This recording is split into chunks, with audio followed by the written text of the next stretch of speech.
आधुनिक आवर्त सारणी को बनाने की आवश्यकता क्या पड़ी? ठीक है, पहले वाली सारणियों में ऐसे कौन से दोष थे, ऐसी कौन सी कमियां थी जिनके कारण उन्हें नकार दिया गया, तो वह सब आप पढ़ चुके हैं। बहुत प्रकार से आवर्त नियम दिए गए, जितने भी आवर्त नियम दिए गए थे अब तक वो किस पर वहां पे निर्भर कर रहे थे, तो आप बोलेंगे सर वो सब परमाणु भार पर निर्भर कर रहे थे, क्योंकि परमाणु क्रमांक के बारे में तो किसी ने चर्चा की नहीं थी। ठीक है, एक तरीके से पता ही नहीं था परमाणु क्रमांक के बारे में तो। लेकिन यदि हम बात करें आधुनिक आवर्त नियम की, तो आधुनिक आवर्त नियम किस पे आधारित है? वो है किस पे भाई मेरे? एटॉमिक यहाँ पे नंबर पे, यानी कि परमाणु क्रमांक पे। अच्छा, पहले परमाणु क्रमांक की बात क्यों नहीं कही गई थी? क्योंकि परमाणु की जो आंतरिक संरचना है, ठीक है, उसका तो उन्हें ज्ञान ही नहीं था जब तक मेंडलीव की आवर्त सारणी बनी थी। ठीक है जी, तो स्टेटमेंट देखिएगा, यदि आपके एग्जाम में कभी क्वेश्चन आता है कि आधुनिक आवर्त नियम क्या है, तो ध्यान दीजिएगा, वैज्ञानिक मोजले, वैज्ञानिक बहुत ही प्यारा नाम है मोजले, वैज्ञानिक मोजले। वैसे तो बहुत सारे वैज्ञानिक हैं, ठीक है जी, जिन्होंने अपना यहाँ पे योगदान दिया है आधुनिक आवर्त सारणी बनाने में, लेकिन जो मुख्य योगदान है वो किसका माना जाता है? वैज्ञानिक मोजले, साइंटिस्ट मोजले। इन्होंने क्या बताया कि परमाणु द्रव्यमान की तुलना में किसी तत्व का परमाणु द्रव्यमान की तुलना में किसी तत्व का परमाणु क्रमांक उस तत्व के गुणों को दर्शाने में अधिक सक्षम है। यानी कि भाई अब तक जो आप सभी बात कर रहे हो ना, वो ठीक है, उसमें कोई आपत्ति नहीं है, लेकिन यदि मैं कंपेयर करके देखूं दोनों चीजों को, किस किस को? परमाणु भार को, यानी कि परमाणु द्रव्यमान को, और किसको? क्रमांक को। तो यदि क्रमांक के आधार पर देखा जाए तो ये उसकी तुलना में ज्यादा सक्षम है। किसके बारे में? परमाणुओं को दर्शाने में, यानी कि उनकी प्रकृति दर्शाने के लिए। ठीक है जी, तो यही बात बोली गई है कि परमाणु द्रव्यमान की तुलना में किसी तत्व का परमाणु क्रमांक उस तत्व के गुणों को दर्शाने में अधिक सक्षम है। अतः मेंडलीव आवर्त नियम का संशोधन किया गया, यानी कि मेंडलीव का जो आवर्त नियम था उसको वहां पे संशोधित किया गया और एक अलग से नियम दिया गया जिससे बोला जाता है आधुनिक आवर्त नियम।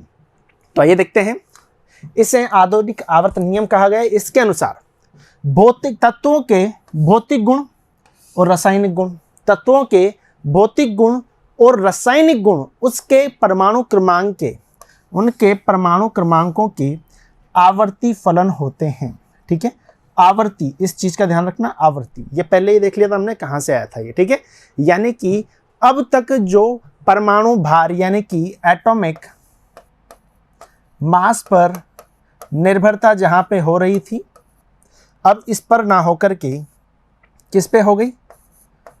एटॉमिक नंबर पे। किस पे हो गए भाई मेरे? एटॉमिक नंबर पे, यानी कि परमाणु क्रमांक पे ये निर्भरता हो गई। ठीक है, बढ़े आगे। अच्छा जी, मोजले ने आधुनिक आवर्त नियम दिया। इस नियम के अनुसार तत्वों के गुण उनके परमाणु क्रमांक के आवर्ती फलन होते हैं, अर्थात यदि तत्वों को, ठीक है, इतनी बात आप देख चुके हैं, इसका मतलब क्या है? यदि तत्वों को उनके परमाणु क्रमांकों के बढ़ते हुए क्रम में रखा जाए तो एक निश्चित अंतराल के बाद में वे समान गुणधर्मों की पुनरावृत्ति करने लगते हैं, यानी कि उनके समान गुणधर्मी पदार्थों की पुनरावृत्ति हो जाती है। ठीक है, यानी कि एक परमाणु क्रमांक के एक निश्चित क्रम में हमने उनको जमा दिया। ठीक है, अब वो हमने कैसे जमाया है कि एक कोई निश्चित अंतराल के बाद में जो तत्व है ना, वो क्या करेंगे? वो अपने आप के जो गुणधर्म है ना उनको वापस से रिपीट करने लग जाएंगे, यानी कि उनके जो भौतिक और रासायनिक गुण हैं उनको वो वापस से रिपीट करने लग जाएंगे। इस हिसाब से हमने क्या कर दिया? उनको एक एक परमाणु क्रमांक दे दिया। ठीक है, आई बात समझ में? चलो बढ़ते हैं आगे। अतः आधुनिक आवर्त सारणी परमाणु क्रमांक पर ही निर्भर करती है। अब इस आवर्त सारणी की यदि हम बात करें तो ध्यान दीजिएगा, जैसा कि आजकल आप देखते हैं आवर्त सारणी इस तरह की नजर आती है, ऐसी कुछ।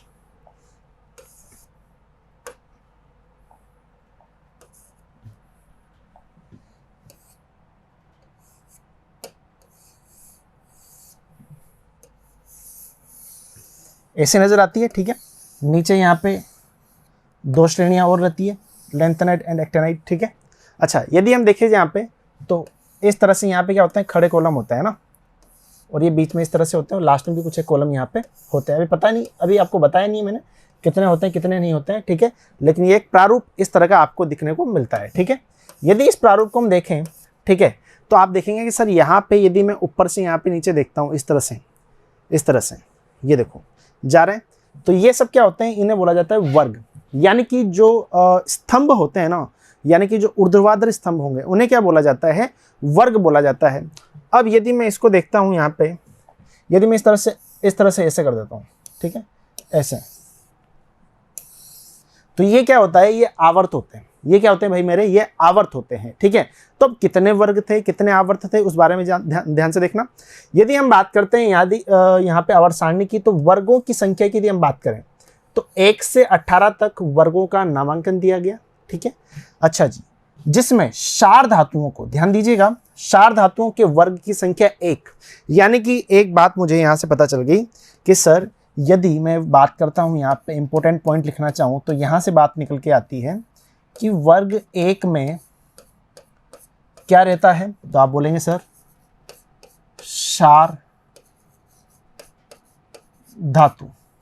क्या होता है भाई मेरे, क्षार धातु होती है। अच्छा, यदि मैं बात करना चाहूँ यहाँ पे किसकी, वर्ग 18 की, यदि मैं बात करना चाहूँ यहाँ पे किसकी, वर्ग 18 की, तो ध्यान दीजिएगा वर्ग 18 शून्य वर्ग, उत्कृष्ट गैसें, नोबल गैसें, उत्कृष्ट गैसेस, यानी कि नोबल गैसेस यहाँ पे होती है, ठीक है। बढ़े आगे। अच्छा जी, यदि हम देखते हैं यहाँ पे यह सारणी 18 वर्गों और 7 आवर्तों में विभाजित है। यानी कि अब एक और बात हमें पता चली कि सर वर्गों की जो टोटल संख्या है, वर्गों की जो संख्या है वो कितनी है, ध्यान रखना 18। आवर्त कितने भाई मेरे, आवर्त हैं 7, ठीक है। तो पहली बात तो हमें ध्यान रखनी है कि यदि हम बात करते हैं पहले वर्ग की, तो पहले वर्ग को क्या बोला गया, क्षार धातु है। यानी कि जो यहाँ पे पहले वर्ग में हमने तत्व रखे हुए हैं वो क्या है, क्षार धातु हैं। 18 की हम बात करें तो उत्कृष्ट गैसें इन्हें बोला जाता है, 18 वर्ग में इसे रखा गया है। टोटल वर्गों की संख्या 18 है और यहाँ पे आवर्त कितने हैं भाई मेरे, 7 है। यानी कि ऊर्ध्वाधर स्तंभों की बात की जाए तो 18 यहाँ पे वर्ग बने हुए हैं। यदि हम बात करते हैं यहाँ पे क्षैतिजीय की, तो क्षैतिजीय कितने स्तंभ बने हुए हैं, तो उनकी संख्या कितनी है भाई मेरे, 7। कितनी है भाई मेरे, 7। अच्छा जी, आगे देखिएगा। यदि हम बात करते हैं यहाँ पे किसके सबसे पहले, आवर्त की, यदि हम बात करना चाहें यहाँ पे किसकी सबसे पहले, आवर्त की, तो आवर्त को ध्यान से देखिएगा। प्रथम, द्वितीय व तृतीय आवर्तों को क्या बोला जाता है, लघु, ठीक है। तो ये छोटे छोटे पॉइंट्स है ना, जिस तरह से मैं बना रहा हूं, ठीक है, उसी तरह से आपको बनाने हैं, ठीक है। तो अगली लाइन से मैं क्या पता चला, क्योंकि बच्चों ये क्या है, इनऑर्गेनिक केमिस्ट्री है, ठीक है। इनऑर्गेनिक केमिस्ट्री में बहुत बार ऐसा होगा कि आपको जो चीज़ें हैं ना वो थोड़ा सा यहाँ पे रटनी भी पड़ सकती है, ठीक है। आई बात समझ में। अब मैंने बोल दिया कि यार फर्स्ट को क्षार धातु बोलते हैं तो क्षार धातु बोलते हैं, ठीक है। अब जब मैं यहाँ पे एस ब्लॉक कराऊंगा, ठीक है, तब आपको बताऊंगा क्षार धातु में क्यों बोला जाता है। तो कुछ चीज़ें ऐसी है जिनको हमें आगे अभी याद करना पड़ेगा, उनके बारे में हम जानेंगे भी सही, ठीक है। कुछ एक ऐसी चीज़ें होंगी जो ऊष्मागतिकी में हम पढ़ेंगे और उन चीज़ों को अभी हम जान लेंगे, ठीक है। तो थोड़ा सा पेशेंस यहाँ पे रखना पड़ेगा। अब यदि हम बात करें यहाँ पे तो देखिएगा कि फर्स्ट, सेकेंड, थर्ड आवर्त की बात कर रहा है। यानी कि आवर्त में बात करें तो फर्स्ट, सेकेंड, थर्ड आवर्त की बात कर रहा है, तो इन्हें क्या बोला जाता है, लघु आवर्त कहा जाता है। क्या इतनी बात क्लियर है, पक्की बात है। चलो जी आगे देखते हैं। इनमें क्रमशः 2, 8, 8 तत्व हैं। यदि हम बात करते हैं यहाँ पे इसमें कितने हैं, 2 हैं, इसमें कितने हैं, 8 हैं, इसमें भी कितने हैं, इसमें भी 8 तत्व हैं। अच्छा जी आगे बढ़ते हैं। चौथे, पांचवें और छठे आवर्त को किस किस की बात कर रहा है, 4th, 5 और 6 आवर्त की बात कर रहा है। इन्हें भाई मेरे क्या बोला जाता है, इन्हें बोला जाता है, यदि इसे लघु बोलेंगे तो भाई मेरे ये क्या होंगे, ये होंगे दीर्घ आवर्त। क्या होंगे, ये होंगे दीर्घ आवर्त। अब यहाँ पे यदि हमने संख्या बताई है तो गुरुजी इसमें भी तो संख्या होगी, ठीक है। 18, 18, 32, ठीक है जी, ध्यान रखिएगा।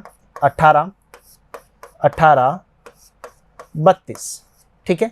यानी कि यदि हम बात करना चाहें यहाँ पे लघु आवर्त में, तो लघु आवर्त पहला, दूसरा और तीसरा क्या होगा, लघु आवर्त रहेगा। टोटल कितने रहेंगे यहाँ पे, 2 + 8 + 8 8 8 16 और ये तो कितने हो गए यहाँ पे 18।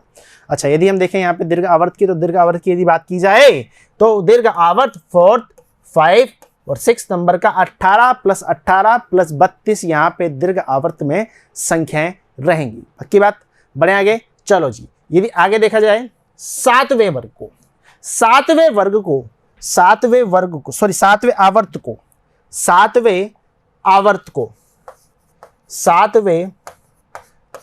को क्या बोला जाता है, अपूर्ण दीर्घ आवर्त। क्या बोला जाता है, अपूर्ण सही लिखा है, अपूर्ण दीर्घ आवर्त। सर तत्वों की संख्या बिल्कुल लिख लो 29। यदि तत्वों की संख्या की बात की जाए तो 29 है, परमाणु क्रमांक 115 तक। ठीक है जी, क्या इतनी बात समझ में आ गई। अपूर्ण दीर्घ आवर्त है, यानी कि ये अभी पूर्ण नहीं है यदि हम इसकी बात करें तो हमने यहाँ पे देखा कि यदि हम बात करें अलग अलग, तो first, second, third, fourth, fifth, sixth और सेवंथ आवर्त में कितने कितने तत्व हैं। ठीक है, लेकिन इनके विवरण की यदि हम बात करते हैं कि इनको और ज़्यादा इनके बारे में यदि हम पढ़ना चाहें तो ये हम देखेंगे कब, अगली क्लास में। ठीक है, क्योंकि बहुत ज़्यादा हो जाएगा। जो अगली क्लास में मैं आपको आवर्त सारणी और यहाँ पे वर्गों के बारे में पूरा का पूरा बता दूंगा। ठीक है, उसके पहले आप सिर्फ इन चीज़ों को याद रखो कि यदि हम बात करते हैं यहाँ पे आवर्त की, तो यहाँ पे किसको कौन सा आवर्त कहा जाता है। ठीक है, अपूर्ण आवर्त में कितने तत्व होते हैं। यदि हम बात करते हैं यहाँ पे किसकी, दीर्घ आवर्त में कितने तत्व होते हैं, लघु आवर्त में कितने तत्व होते हैं। इनकी पूरी की पूरी जो जानकारी है वो हम देखेंगे अगली क्लास में। तब तक जुड़े रहिए मिशन ज्ञान के साथ में। धन्यवाद।